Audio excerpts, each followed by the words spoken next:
හරි. අපි කලින් වීඩියෝ එකේ කතා කරා වාහනයක් ස්කෑන් කරගන්නේ කොහොමද කියලා.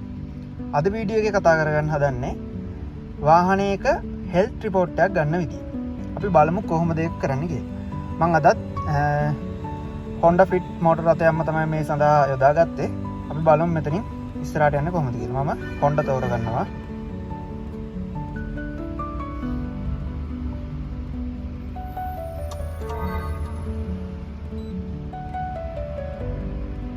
මෙතනින් 16 pin DLC ඊට පස්සේ ජපාන් තෝරගන්න.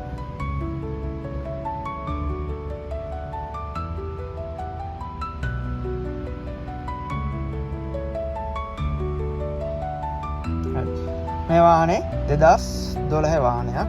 මම ඒක නිසා මෙතනින් 2012 සිලෙක්ට් කරගන්න. හරි. මේ තියෙන්නේ මේ වාහනේ තියෙන මොඩියුල් ටික. මම කලින් වීඩියෝ එකෙත් මේක පැහැදිලි කරා. මෙතනින් මම මුලින්ම කරන්නේ ස්මාර්ට් ඩිරෙක්ෂන් එකක් දෙනවා. මේ තියෙන පහල ස්මාර්ට් ඩිරෙක්ෂන් එකක් දුන්නාට පස්සේ වෙන්නේ මේ වාහනේ තියෙන පද්ධති ටික එකින් එක මෙයා ස්කෑන් කරලා යම්කිසි දෝෂයක් තියෙනවද නැත්නම් පද්ධතියේ නියමිතව වැඩ කරනවද කියලා මෙයා අපිට ස්කෑන් කරලා බලලා දෙනවා. මේ මෙතන උඩක් තියෙනවා පද්ධතිය නෝමල් නම් කොළ පාටයි.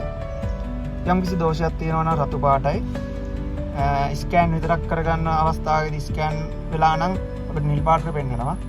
ඒ වගේම ස්කෑන් වෙන්නේ නැත්නම් not scan කියලා තියෙනවා.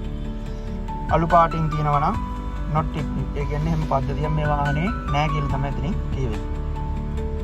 බලමු මේ වාහනේ දෝෂයන් කීපයක් තියෙනවා. ඒ නිසා තමයි මේ රතු පාටින් පෙන්නන්නේ. බලමු අපි මේක ස්කෑන් වුණාට පස්සේ කොහොමද හෙල්ත් රිපෝට් එකක් ගන්න කියලා. ඒ කියන්නේ අපිට පුළුවන් කස්ටමර් කෙනෙක්ට මේක ඊමේල් එකක් ආධාරයෙන් ඕනනම් කස්ටමර්ට යවන්න පුළුවන්. නැත්නම් අපිට හෙල්ත් රිපෝට් එකක් අරගෙන ඒක print කරලා දෙන්නත් පුළුවන්.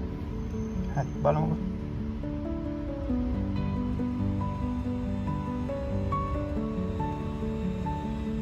හරි. ඔන්න දැන් ස්කෑන් වෙලා ඉවරයි. අපි ඊට පස්සේ කරන්නේ මෙතන යට බායගයි තියෙනවා රිපෝට් කියලා එකක්. මම ඒක සිලෙක්ට් කරගන්න. සිලෙක්ට් කරගත්තට පස්සේ මෙතන තියෙනවා අපිට vehicle information ටික දාගන්න පුළුවන්. මේක සාමාන්‍යයෙන් automatically fill වෙනවා. ඊට අමතරව අපිට පුළුවන් වාහනේ number එක මෙතෙන්ට දාගන්න. හරි. එතකොට මෙතෙන්ට මේ එන සිස්ටම් වලට මේ එන අදාළ කරුණු ටික මෙතෙන්ට සිලෙක්ට් කරලා අපි මෙතනින් ඕකේ කරනවා. ඕකේ කරාට පස්සේ ඔයාලගේ වර්ක්ෂොප් එකේ නම ඒ වගේම ඇඩ්‍රස් එක ඒව දාගන්න පුළුවන් මෙතෙන්ට ඕන නම්. ඊට අමතරව මෙතෙන්ට ලෝගෝ එක දාගන්නත් පුළුවන් ඔයාලගේ වර්ක්ෂොප් එකේ.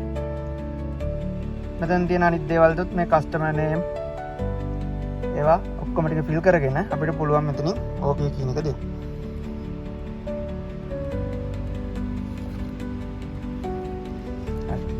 ඔන්න ආවා අපේ හෙල්ත් රිපෝට් එක. මෙතන තියෙනවා අපි අර ෆිල් කරගත්තු විස්තර ටික ඔක්කොම එනවා. වාහනේ යේක මොකද්ද වාහනේ මොඩල් එක වින් නම්බර් කියන්නේ chassis number එක මයිලේජ් එක ඒ කියන විස්තර ටික ඔක්කොම එනවා. ඊට පස්සේ වර්ක්ෂොප් එකේ නම ඇඩ්‍රස් ඊට පස්සේ කස්ටමර් නේම් ඒ විස්තර ටික ඔක්කොම අපිට මේ හෙල්ත් රිපෝට් එක උඩින් එනවා. ඔන්න ඊට පස්සේ තියෙනවා මේ වාහනේ තියෙන දෝෂයන් ටික. පේනවද? අර අපි ස්කෑන් කරනකොට රතු පාටින් තිබුණා නේද? අන්නේ රතු පාටින් තිබුණ තැන තිබුණ ෆෝල්ට් ටික මෙතන හෙල්ත් රිපෝට් එකේ තියෙනවා. තියෙන එන්ජින් කන්ට්‍රෝල් මොඩියුල් එකේ ෆෝල්ට් කෝඩ් දෙකක් තියෙනවා P26.2 කියලා. කූලින් පම්ප් එකේ. ඒ කියන්නේ මේකේ තියෙන ඉලෙක්ට්‍රිකල් කූලින් වෝටර් කූල් කරන කියන්නේ රේඩියේටර් කූලින් පම්ප් එක තියෙන්නේ ඉලෙක්ට්‍රිකල් එකක්. එතකොට ඒකේ තියෙන දෝෂයක් තමයි මෙතන පෙන්වන්නේ. ඊට අමතරව ABS එකෙත් තියෙනවා SRS එකෙත් ඒ වගේ යම්කිසි පද්ධතියක දෝෂයක් තියෙනවා නම් මෙතන රතු පාටින් අපිට මේ රිපෝට් එකේ පෙන්වනවා. ඊට අමතරව දෝෂයන් කිසිවක් නැත්තම් මේක කොළ පාටින් පෙන්වනවා. අපිට පුළුවන් ඊට පස්සේ මෙතනින් ඔයාලට පුළුවන් ඕන නම් මෙතන print කියන එකෙන් ගිහිල්ලා print දෙන්නත් පුළුවන්. එහෙම නැත්තම් other share කියන එකෙන් ගිහිල්ලා මේ report එක share කරගන්නත් පුළුවන්. පැහැදිලිද? මම හිතනවා ඔයාලට පැහැදිලි වෙන්න ඇති කියලා.